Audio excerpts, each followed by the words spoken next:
Thank you, Lord. Now, meron lang po akong gustong i-share sa inyo today, no, na napakagandang aralin, no, na nakuha natin sa Mark chapter 10. This is entitled The 4 Ds of Deliverance and Healing.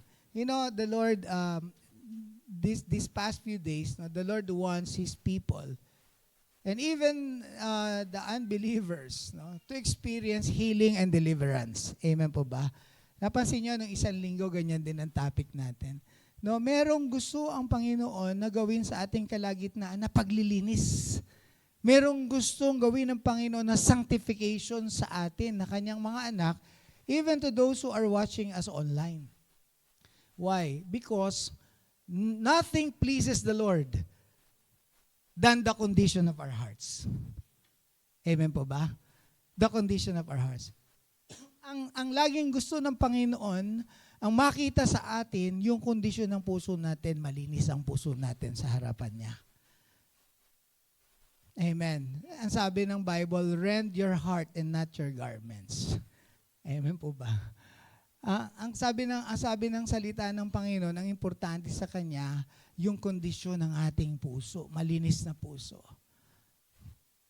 Sabi niya kay Prophet Samuel, no, wag mong i-anoint yan si Eliab, wag mong i-anoint yan si Shammah, wag mong i-anoint yan mga panganin anak ni David.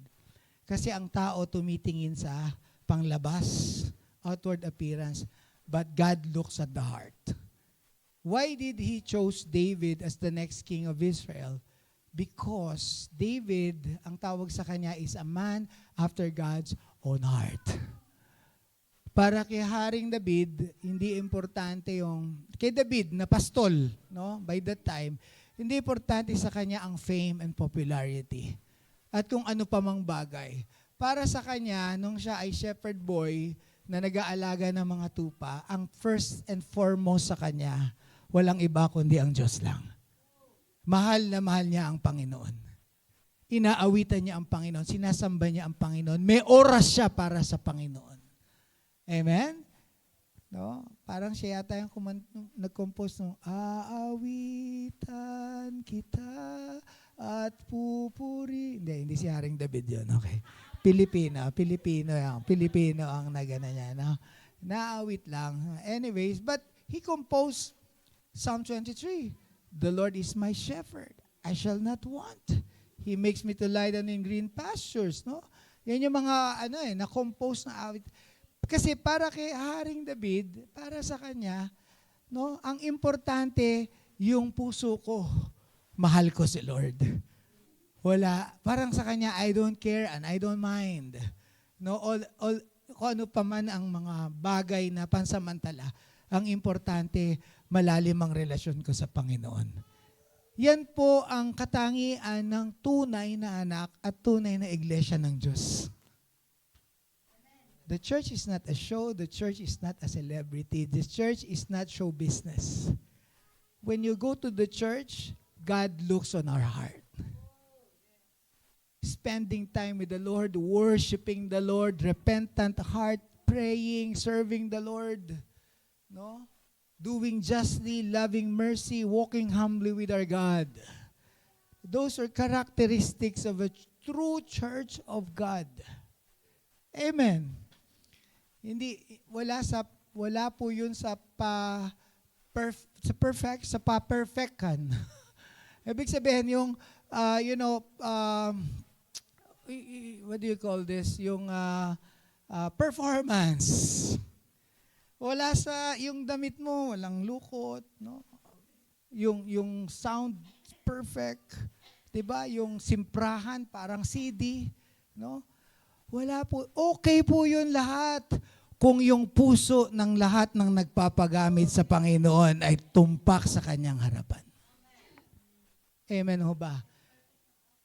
Kasi kahit perfect yung outward, pero may dumi sa puso, may sabit sa puso, hindi pa rin check. Kaya ang Panginoon, ang sinasabi niya sa atin, no, magsiparito tayo sa Kanya. Lumapit tayo sa Kanya. Alam naman ng Diyos yung ating mga kalagayan eh. Amen po ba? Kaya sabi niya, come to me, come to me. Lumapit kayo sa akin. Kasi sa Kanya natin matatagpuan ang paglilinis. Sa Kanya natin matatagpuan ang sanctification. Sabi sa 1 Thessalonians chapter 5 verse 23, He is the God of peace who sanctify our spirit, our soul, and our bodies. Siya po ang nagpapabanal sa atin. No? Lalapit lamang po tayo at magpapakumbaba. Ang sabi sa book of James, submit yourselves therefore to God. Submit. Yield yourself to God. Don't resist the devil right away because you cannot resist the devil until your life is submitted unto the Lord. Amen. Kay Lord, walang sinabi ang diablo. Kinreate niya lang yan. Isang tingin niya lang dyan, kumakaripas ng takbo yan. No? Presensya pa lang ng Diyos, hindi matagalan yan ng presensya ng kadiliman. Kaya, mas unahin natin na ang ating puso ay maipatama sa harapan ng Panginoon na ating buhay. To submit ourselves to God. So, sa deliverance po at sa healing, meron akong 4 na letrang D. Okay? The 4 Ds. No? Buti wala to sa BINGO, yung letter D. Okay? Sa letrang D. Okay, wala. Wala, okay. So, papatawa lang ako para magising. 4 Ds of deliverance. Ibig sabihin, 4 na letter D. Nagsisimula sa letter D. 4 Ds of deliverance and healing. Ito po ay si blind Bartimaeus. Yan po si blind Bartimaeus. Sino nakakilala kay Bartimaeus? Kaninong anak si Bartimaeus? Ketimeus. Chine-check ko talaga kung kaninong anak si Bartimaeus? Kay Timaeus. Okay? Ang ibig sabihin ng bar, son. Son of Timaeus. Kaya meron tayong bar, baraka. Pag bat naman, daughter. Bat, baraka. Daughter of the blessing. Bar, baraka, son of the blessing. Bar mitzvah, son of the law. Okay? So, Bar Timaeus, son of Timaeus. Okay. Basahin natin, sabay-sabay, no? 4 Ds of deliverance and healing. Number 1, everybody read. Number 1, decision. Number 2, determination. Number 3, desire. And number 4, devotion. Okay? So, binigay ko na. Tapos na service. Okay?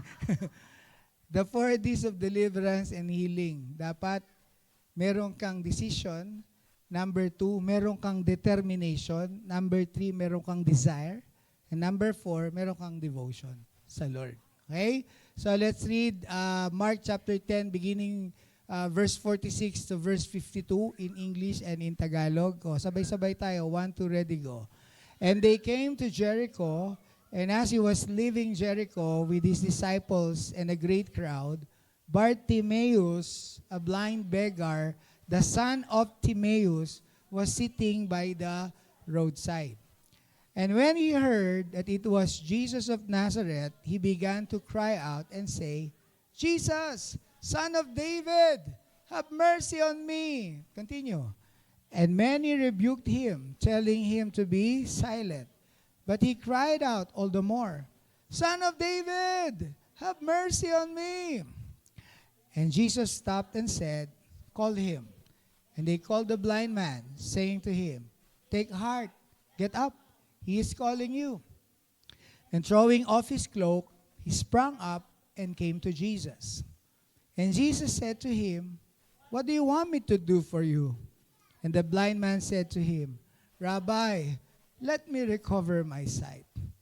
And Jesus said to him, Go your way, your faith has made you well. And immediately, he recovered his sight and followed him on the way. Para mas malinaw, sinong Pilipino dito? Taas ang kamay. Okay, basahin natin sa Tagalog. 1, 2, ready, go. Dumating si Jesus sa Jericho, at nang paalis na siya roon kasama ang mga alagad niya, sumunod sa kanila ang napakaraming tao. Sa tabi ng daan, may isang bulag na nakaupo at namamalimos. Siya'y si Bartimeo, na ang ibig sabihin ay anak ni Timeo. Nang marinig niyang dumadaan si Jesus na taga Nazaret, sumigaw siya, Jesus, anak ni David, maawa po kayo sa akin. Pinagsabihan siya ng maraming tao na tumahimik. Ngunit, lalo pa niyang nilakasan ng pagsigaw, Anak ni David, maawa po kayo sa akin. Tumigil si Jesus at sinabi, tawagin niyo siya. Kaya tinawag nila si Bartimeo at sinabi, lakasan mo ang loob mo. Tumayo ka dahil ipinapatawag ka ni Jesus. Inihagis ni Bartimeo ang balabal niya at dali-daling tumayo at lumapit kay Jesus. Tinanong siya ni Jesus, ano ang gusto mong gawin ko sa iyo? Sumagot ang bulag, Guro, gusto ko pong makakita. Sinabi ni Jesus sa kanya, umuwi ka na, pinagaling ka ng iyong pananampalataya. Nakakita siya agad at sumunod siya kay Jesus sa daan. Ang Diyos ang nagbibigay ng pagpapala sa pamagitan ng kanyang salita.